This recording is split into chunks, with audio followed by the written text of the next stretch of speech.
যারা পরীক্ষিত, যারা দেশ পরিচালনা করেছে, আবার তারা এই বাংলাদেশের মসনদে এসে নতুন ভাবে আমাদেরকে কি সুন্দর দেশ উপহার দেবে এটা আমাদের বুঝতে আর বাকি নেই। ইসলামী আন্দোলন বাংলাদেশ,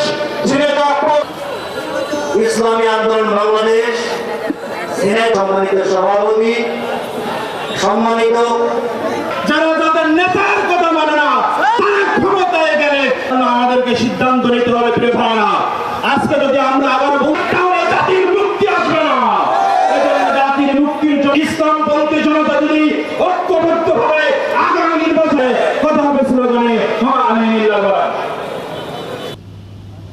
লক্ষ লক্ষ মানুষ নির্বাচন এবং ইসলাম দেশ বিরোধী সভাপতি ডাক্তার মমতাজুল করিম আমির এদেশের লক্ষ কোটি জনতা সালে স্বাধীন করার পরে দীর্ঘ 54টি বছর আমরা বাংলাদেশ আন্দোলন বাংলাদেশের নায়েবে আমির মাওলানা আব্দুল মুজিবুর রহমান সাহেব স্পষ্ট বলেছিলেন ৭৬ সালে মরহুম জিয়াউর রহমান আমাদেরকে সমাবেশের পক্ষ থেকে লাভ করার শুভেচ্ছা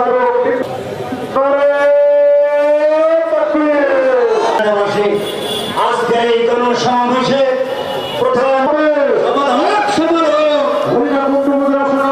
এই যে বর্তমান অন্তর্বর্তীকালীন সরকার রয়েছে, তাদেরকে দায়িত্ব দেওয়ার তো কতগুলো কারণ আছে না?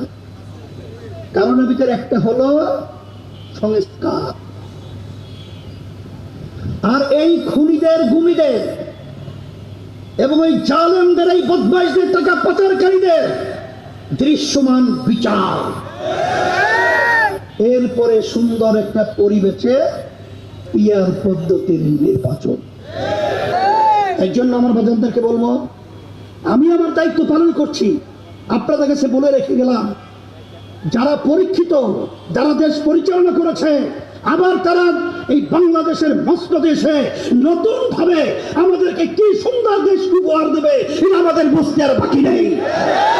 আমাদেরকে উপহার দিবে নিজেরা চাঁদার ভাগ বন্টনে সমস্যায় দেশ শুরু করে নিজেরা মরেছে। এখন আসার পরে কি আবার দিবে এটা আমাদের আর নতুন ভাবে দেখা প্রয়োজন।